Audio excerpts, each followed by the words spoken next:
You know, we've got a radio station down in Phillips County, Arkansas, KFFA radio station, and serving eastern Arkansas and western Mississippi. The voice of the Delta and Sonny Boy's radio show, the King Biscuit Time show, would come on every day at dinner time, and everybody would listen, of course. And then on Saturdays, if I could arrange to catch a ride, I'd go into Helena and go by the radio station. They would actually let me kind of fade into a corner, and I would get to see a broadcast. And Peck Curtis, the drummer, as good as the band sounded, it seemed like Peck was definitely having the most fun. So I sort of locked into the drums at that point, and I come forward and later heard Jack Nance. Jack Nance played with Conway Twitty and taught me this and this. And forward through the years, and I've heard all the great drummers in Memphis, Jimmy Van Eaton and Al Jackson and Willie Hall, and then the Chicago boys, which was Fred Ballou and Clifton James, and some of the people at Chess Records and VJ Records. So most of my style, if you can call it that, is based on the original Peck, Curtis, and Sonny Boy. The blues style, the Delta blues style with the harmonicas and the shuffle.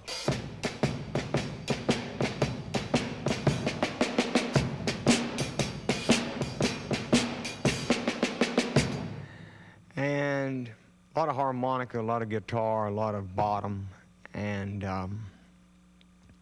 through the years, I've kind of quickened the pace to a more of a rock and roll meter and a more of a rock and roll time frame, but it still bases itself back at Peck Curtis and Sonny Boy Williamson and the King Biscuit Boys. You know, I must have been 6 or 7, heard him on the radio, and I was just old enough that when we would go to town, you know, I could kind of go off on my own. I'd go by the donut store and grab a couple of donuts and head right on down to the radio station. And I'd be there all day until I quit.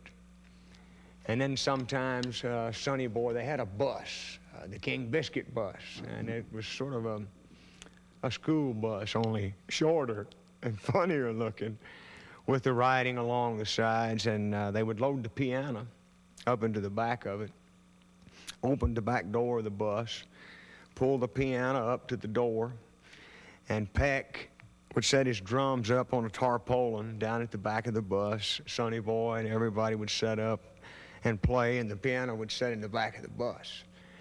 And on Saturdays, they would come to Marvel and play for an hour, and then load up the King Biscuit bus and head down to Elaine or to the Melwood store or wherever they were going to play. But on Saturdays, they would play for a lot of people, just you know, by going to 3 or 4 of those little cotton towns there in Arkansas and across the river over into Mississippi.